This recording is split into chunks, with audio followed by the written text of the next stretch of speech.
Goeiedag broers en susters, baie welkom by vandag se erediens. Kom ons ontspan, kom ons rus ons gebeentes en kom ons bid saam. Ons Here, ons besef hoe afhanklik ons van U is vandag. Want ons kom na U toe, miskien met ons vrese, miskien met ons bekommernisse, miskien met ons moedeloosheid. En ons kom nogal met die verwagting dat U vir ons nuwe moed en nuwe lewe sal gee. Ons bid daarom nou dat ons U woord sal hoor en dat dit ook 'n effek op ons sal hê, soos met die gehoor vandag. Ons bid dit in die naam van Jesus, ons verlosser. Amen.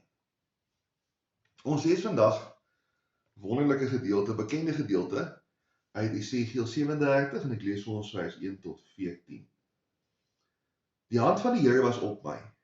Hy het my deur die gees van die Here uitgelei en neergesit in die laagte. Dit was vol beendere.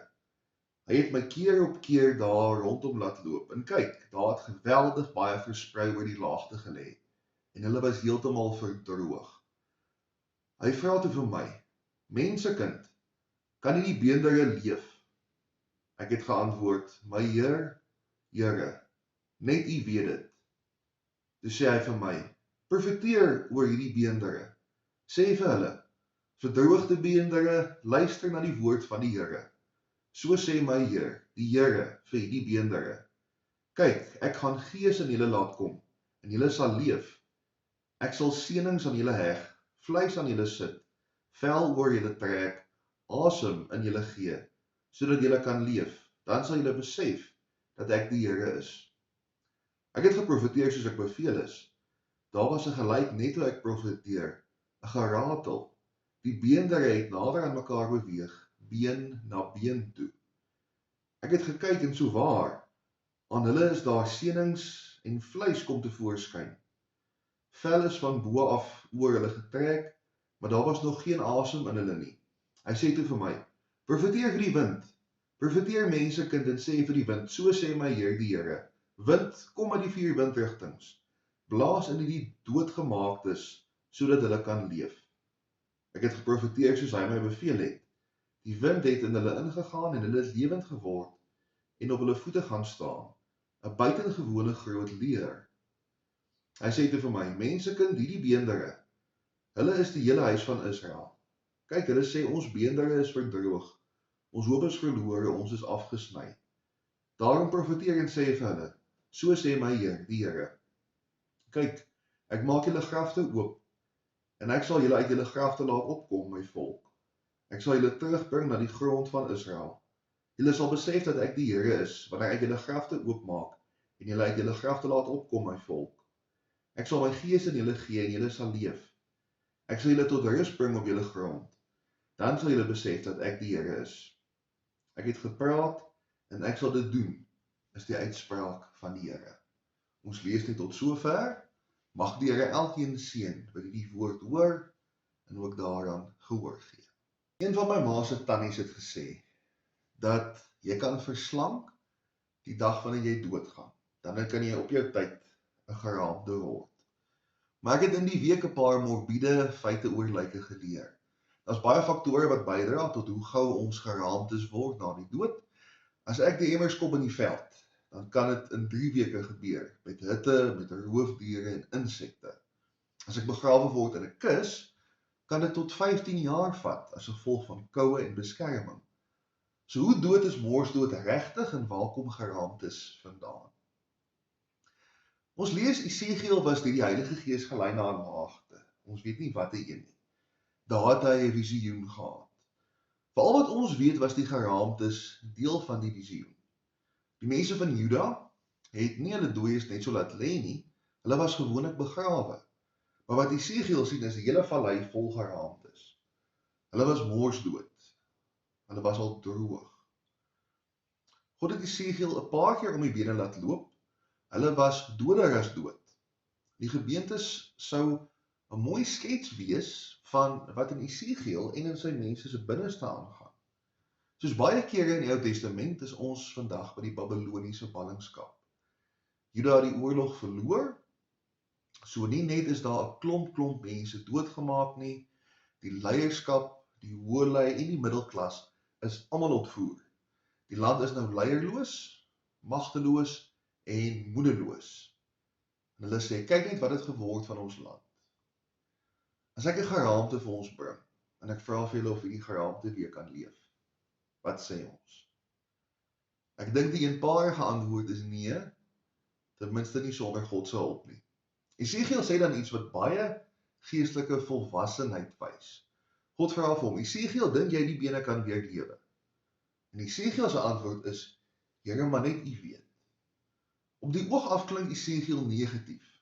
Mense sal mos sê, nigter alleen weet wanneer ons weer vrede in die Midde-Ooste sal hê. Dit beteken hulle dink nie vrede is op pad nie. Maar daar is 'n ander laag aan Esegiel se antwoord. Mense gebruik ook die uitdrukking, weet jy iets wat ek nie weet nie? Dis ook nie 'n letterlike vraag nie. As iemand in die gemeente vir my vraag sou vra, dan sou ek dadelik kon sê, ja, ek weet Johannes Calvin was eers 'n prokureur, ek weet van watter flieks Nastasia hou, en ek weet watter kat van my kom by die gang af, want hulle klink verskillend as hulle loop. Maar dis nie wat daai vraag beteken nie. Die vraag beteken, weet jy iets van ons situasie af, wat my nou anders gaan laat dink daaroor? En indirek is dit ook wat Esegiel vir die Here sê. Esegiel vermoed dat die Here iets oor die dooie beendere weet, wat Esegiel self nie weet nie. En die hele staak oor die opstanding in die dood was 'n omstrede een in die Ou Testament. Daar is opinies daarvoor en opinies daarteen. Prediker 9 byvoorbeeld, dink nie eers aan 'n hiernamaals nie.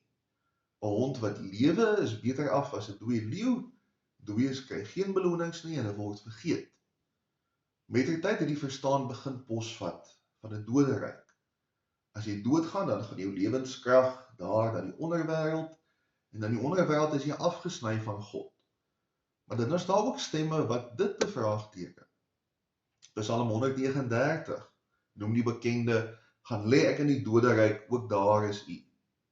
Dan was daar ook ander stories, soos oor Henog en Elia, wat baie optimisties was.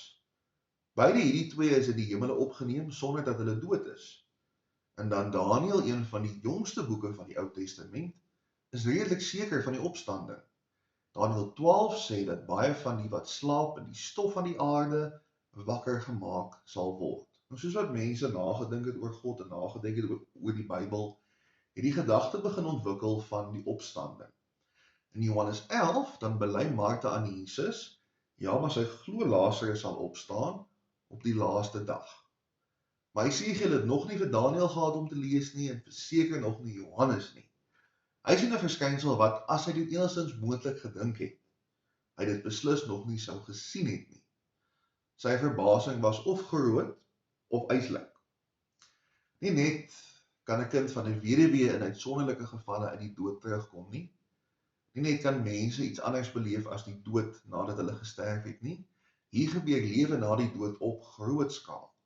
Esegiel sien dat, as die mense van sy land en wêreld weer kan leef, dan kan sy land en sy wêreld weer leef. Nie net oorleef onder die duim van Babylonië nie, maar regtig lewe. Dis ook interessant wanneer die nuwe lewe in werking begin tree. Op watter oomblik het die beendere weer begin beweeg? Esegiel het nie getoer nie, sy oë het nie begin glimmer nie, hy het nie 'n super Esegiel vorm ingegaan dat sy hare wit word en klippies rondom hom dryf nie. Hy het nie die woorde gespreek wat die Here vir hom gegee het.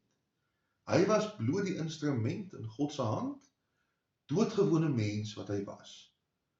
Die gebeentes het God se woorde gehoor, en toe hulle God hoor, het daar iets gebeur met hulle. Nou, omdat volgende week Palm Sondag is, kom ons ook baie gou agter nou, ons beweeg al hoe nader aan Goeie Vrydag. Ons dink hoe Jesus dieselfde lyn tussen dood en lewe vervaag het. En ons bely dat Jesus met ons doen, wat Esegiel met die beender gedoen het, lewe inblaas. 'n klein broekie inligting, oor die tweestryd in die toneel. Die Hebreëus vir been kom 10 keer voor in ons skriflesing. Die Hebreëus vir asem, wat ook vir wind en gees gebruik word, kom ook 10 keer voor. So die kuns van die skriflesing is baie doelbewus. Aan die een kant het ons die magte van die dood, aan die ander kant die van die lewe. Vir elke keer wat Esegiel 37 na die dood verwys dit ook na die lewe. En op die ou end sien ons, maar die lewe troef die dood. Maar dis nie vir ons nuus nie, is dit. Ons weet dat as ons die Here se stem hoor, as ons die Here se teenwoordigheid sien in ons gemeenskap, dan doen dit iets aan ons. Die tradisionele siening van spiritualiteit maak voorsiening vir net 3 tipes spiritualiteit. Daar is die kopspiritualiteit, mense wat die gees voel as hulle tot nuwe insigte kom oor God. Baie mense wat teologie studeer het of Bybelstudies bywoon is gewoonlik daai mense. Dan is daar die hart spiritualiteit, die mense wat God beleef in hulle emosies. Vir hulle preek die musiek of die kuns in die kerkgebou dikwels harder as die preek self. En dan is daar die hand spiritualiteit, diegene wat Jesus raak sien as hulle vir hom werk. Of jy nou op 'n uitreik gaan en huise bou, en of jy nou die bazaartafels aandra, jy voel daar naby aan die Here. Nou intussen het mense begin nadink oor 'n nuwe vierde spiritualiteit, en dis wat hulle noem die mystiese spiritualiteit. Daar's baie stilte en daar's baie oordeenking oor God, sonder noodwendig met die doel om te leer. Maar hoe ons die Here sien, maak nie saak soveel as dat ons dit doen nie. Glo ons die belofte van die vallei van die beendere, en glo ons die belofte van die kruis. Want as ons dit glo, dan kan ons nie anders as om hoop te hê nie.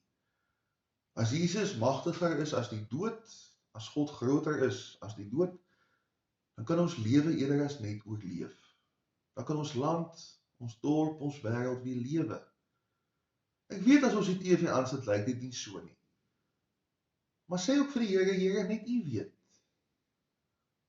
Hoe morsdood is 'n geraamte regtig? Wel, die Here sê, hierso is daar nog baie lewe. Dis nog nie tyd vir ons dorp, ons land of ons wêreld nie. Amen. Ons Here, ons sit voor U en ons hou die tekens dop van wat rondom ons gebeur en ons vra, waar is alles dan op pad? Gaan ons ooit uitkom by dit wat U graag vir ons gemeenskap en vir ons wêreld wil hê?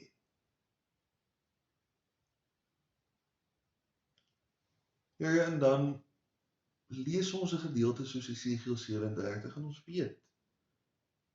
Want daar's dinge wat U weet, wat ons nooit sal weet nie, en daar's dinge wat U reg kan kry, wat heeltemal bo ons verstand is. Here, daarom bid ons dat U sal ingryp in U skepping, en dat U vir ons ook nuwe lewe sal gee. Here, blaas weer U asem in ons in. Help ons om U raak te sien in ons wêreld, en om te gaan en te doen waarheen en wat U vir ons sê. Here, miskien vra U vir ons vandag of môre om U teenwoordigheid vir iemand anders te wees.